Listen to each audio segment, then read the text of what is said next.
Hello मित्रांनो, माझ्या नाई स्टोरी या चॅनलवर तुमचं खूप खूप मनापासून स्वागत आहे. माझे नाव अंजली आहे. रवी आणि मी 1 वर्ष डेटिंग केल्यानंतर लग्न केले. लग्नाला आमचे काही खास मित्र आणि फक्त जवळचे नातेवाईक आले होते. रवीलाही तेच हवे होते. लग्न शॉर्ट आणि सिंपल व्हावे अशी त्याची इच्छा होती. आम्ही इथे पुण्यात राहतो, तर रवीचे आईवडील गावीच असतात. रवी त्यांच्या आईबाबांचा एकुलता एक मुलगा आहे. रवी फारसा कधी गावी जात नाही. जेव्हा कधी त्याच्या आईबाबांना आम्हाला भेटायचे असते, तेव्हा ते इथे पुण्यातच येतात. लग्नानंतर मी माझी नोकरी सोडून हाऊसवाईफ बनले आहे आणि घराकडे पूर्ण लक्ष देत आहे. आम्ही नुकतेच येथे एक छोटेसे घर देखील घेतले आहे. आमचे घर रस्त्याच्या कडेला आहे. खिडक्यांमधून रस्ता दिसतो. आमच्या स्वयंपाकघराच्या खिडकीतूनही रस्ता दिसतो. रवीची ऑफिसची वेळ सकाळी 9 आहे, त्यामुळे त्याला मी सकाळी लवकर ऑफिसचा टिफिन बनवून देते. सकाळी सकाळी स्वयंपाक करत खिडकीच्या बाहेरची वर्दळ बघणे हा आता माझा नेहमीचाच छंद झाला आहे. गेल्या 2-3 दिवसांपासून आमच्या खिडकीच्या बाहेरच्या रस्त्याच्या पलीकडे साधारण 30ची एक मुलगी मला दिसते आहे. छान गोरीपान, सुंदर. ती रस्त्यापलीकडे उभी राहून सारखी आमच्या घराकडे पाहत असते. पहिल्यांदा मला वाटले की उभी असेल, कुणाची तरी वाट बघत, म्हणून मी त्याकडे दुर्लक्ष केले. पण परत तेच तेच होऊ लागले. मग मला वाटले की तिच्याशी जाऊन बोलावे. कदाचित ती आमच्या घराला दुसऱ्याचे घर समजत असेल. मी रवीला सांगायला गेले, तर तो झोपला होता. मग त्याला न उठवता मी खाली गेले आणि रस्त्यापलीकडे त्या मुलीच्या थेट समोर जाऊन उभी राहिले. तिला विचारले, "ताई, कोण तुम्ही? तुम्हाला काही मदत हवी आहे का? तुम्ही आमच्या घराकडे पाहून कुणाला शोधतायत?" यावर ती घाबरून म्हणाली, "रवी इथेच राहतो का?" मी म्हणाले, "हो." "पण तुम्हाला कसे माहीत? तुम्ही त्याला ओळखता का?" हे ऐकून ती घाबरली आणि घाईघाईत तिथून निघून जाऊ लागली. मी तिला मागून हाक मारत राहिले, पण मागे देखील वळून न बघता ती तिथून निघून गेली. मी घरी परत आल्यावर रवी जागा झाला होता. मी कुठे गेले होते असे त्याने विचारले. मी त्याला झाला सगळा प्रकार सांगितला. हे ऐकून रवीचा चेहरा फिका पडला. मी त्याला हेही सांगितले की तिलाही तुझे नाव माहीत होते. "कोण होती रे ती, रवी? ती तुला कशी ओळखते?" हे ऐकून रवीला राग आला. तो म्हणाला, "अगं वेडी आहेस का तू? मला कसं माहीत असेल?" पण रवीच्या चेहऱ्यावरचा बदललेला रंग पाहून मला आश्चर्य वाटले. पण ह्या विषयाला जास्त हवा न देता तो विषय आम्ही तिथेच थांबवला. परत रात्रीपर्यंत आम्ही याच्यावर काहीही बोललो नाही. दुसऱ्या दिवशी सकाळी उठले, तेव्हा रवी आधीच उठून मला न सांगताच कुठेतरी बाहेर गेला होता. किचनमध्ये गेल्यावर बघितले तर रवीने किचनची खिडकी घट्ट बंद करून ठेवली होती. कशाला लावली रवीने ही खिडकी, असा विचार करत खूप प्रयत्न करून मी किचनची खिडकी उघडली. खिडकी उघडली तशी आपसुकच माझी नजर खाली रस्त्यावर गेली. रस्त्यापलीकडे रवीला त्या कालच्याच मुलीशी बोलताना पाहून मला आश्चर्य वाटले. तो त्या मुलीवर रागवत होता आणि तिच्याशी ओरडून बोलत होता. ती मुलगी बिचारी रडत रडत हात जोडून काहीतरी सांगत होती. पण रवीने रागवत तिला बोट दाखवून निघून जायला सांगितले. काय चालले होते ते मला समजत नव्हते. शेवटी वैतागून मी खिडकी बंद केली. थोड्या वेळाने रवी घरी आला. मी त्याला विचारले, कुठे गेला होतास रवी? हे काय खालीच गेलो होतो ब्रेड आणायला.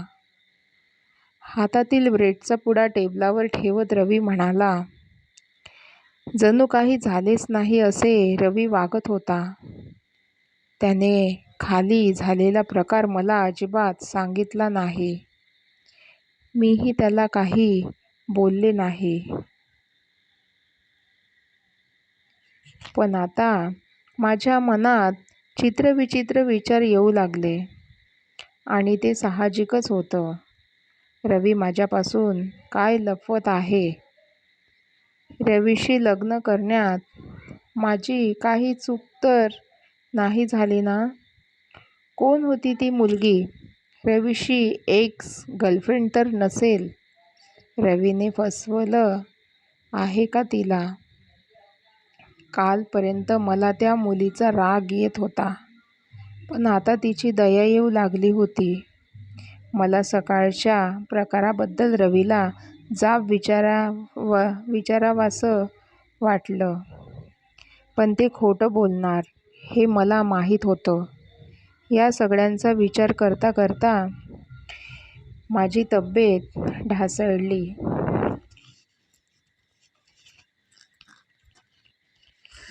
संध्याकाळपर्यंत मला सणकून ताप आला. संध्याकाळी रवी घरी परत आला तेव्हा त्याने मला पटकन तापाचे औषध दिले, पण मी ते घेतले नाही. मला रवीची कुठलीच गोष्ट आता एकाविषयी वाटत नव्हती. शेवटी या सगळ्यांचा परिणाम म्हणून रात्री मी चक्कर येऊन खाली पडले. रवीने मला पटकन गाडीत घालून जवळच्या हॉस्पिटलमध्ये नेले. तिथे गेल्यावर मी शुद्धीवर आले. डॉक्टरांनी मला ॲडमिट करायची गरज नाही असे सांगून औषध लिहून दिले. रवी औषधे आणायला केमिस्टकडे गेला आणि मी हॉस्पिटलच्या पार्कमध्ये बसले होते. त्याचवेळी ती मुलगी मला पुन्हा हॉस्पिटलमध्ये दिसली. तिला पाहताच मी पटकन तिच्याकडे गेले आणि तिचा हात धरला.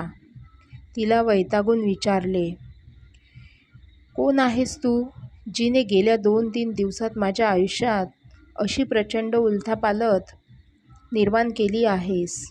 सकाळी तू रवीशी काय बोलत होतीस? तुझा आणि त्याचा काय संबंध? मग त्या मुलीने मला तिची आणि रवीची पूर्ण हकीकत सांगितली. मला धक्काच बसला. रवी इतक्या उलट्या काळजाचा का बरे निघाला? एवढी मोठी गोष्ट त्याने माझ्यापासून लपवून ठेवली.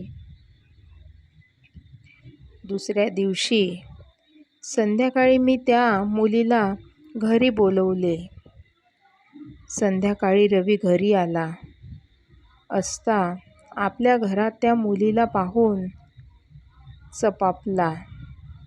तिच्या अंगावर ओरडलं, रेवा, तू इथे कशी? चालती हो आधी. तुला सांगितले होते ना अंजलीपासून दूर राहा म्हणून, तरी तू का आलीस इथे? मी आणलाय रेवा वस्सना इथे. त्यांना काहीही वाईट साईट बोलण्याचा अधिकार तुला नाहीये रवी, मी रवीला म्हणाले. रवी एकदम चकित होऊन माझ्याकडे बघतच बसला. मी म्हणाले, हो रवी, मला सगळे माहीत पडले आहे. किती कठोर आहेस रे तू. लाज वाटते मला तुझी. रेवाताई तुझी सख्खी बहीण असून देखील तुला तिच्याबद्दल जरा देखील माया नाहीये का?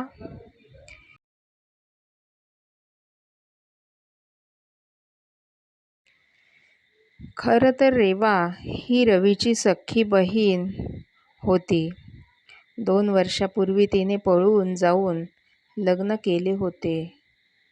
तेव्हापासून रवी आणि त्याच्या आईबाबांनी रेवाशी सगळे संबंध तोडून टाकले होते. इतकेच नव्हे तर मला देखील तिच्याबद्दल काही सांगितले नव्हते. काल मला रेवा ताई हॉस्पिटलमध्ये दिसली तेव्हा तिने मला सगळी हकीकत सांगितली. आता रेवाताईचा नवरा हॉस्पिटलमध्ये ॲडमिट होता. त्याचे हार्टचे ऑपरेशन होते आणि त्यासाठी तिला 5 लाख रुपयाची गरज होती.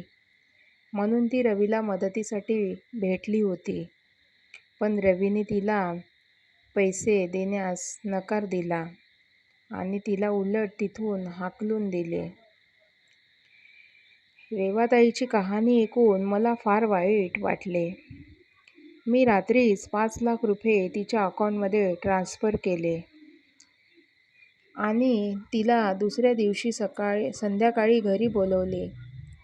मी रवीला म्हणाले, इतका कसा रे तू निर्दयी झालास?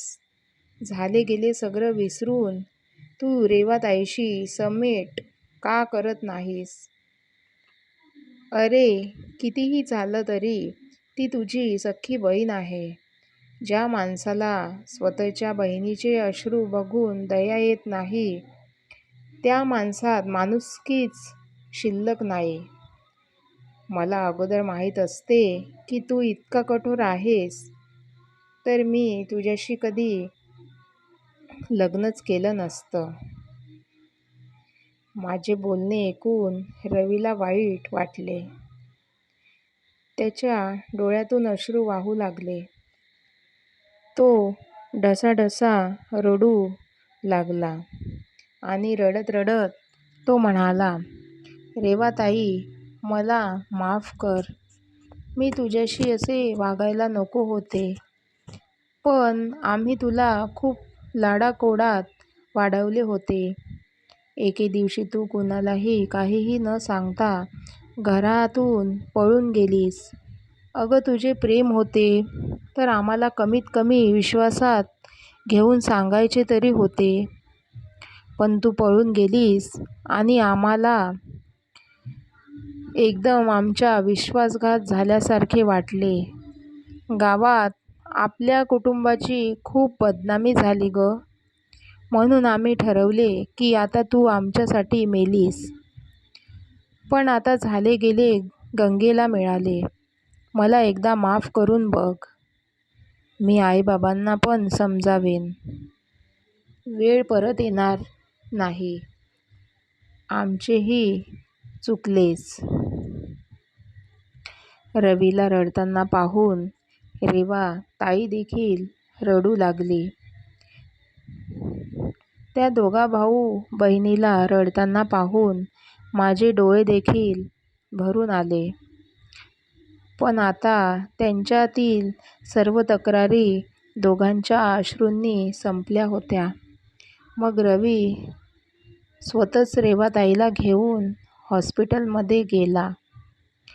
त्याने आईबाबांनाही फोन करून पुण्यातून बोलावून घेतले. त्यांना समजवले.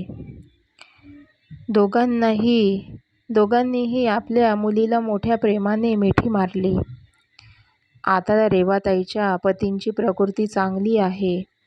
देवाकृपेने आमचे सगळ्यांचे आयुष्य आता सुखी झाले आहे. मित्रांनो, तुम्हाला ही स्टोरी कशी वाटली तर मला कमेंट आणि लाईक करून नक्की सांगा. मी अशाच तुमच्यासाठी नवीन स्टोरीज नक्कीच घेऊन येईल. Thank you very much.